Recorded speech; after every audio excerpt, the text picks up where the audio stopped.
Its review rating is 7.6, which is the good.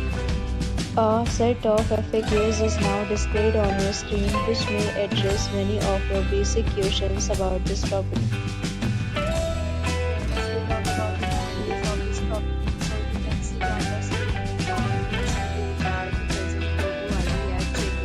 The property accepts major credit cards and reserves the right to temporarily hold an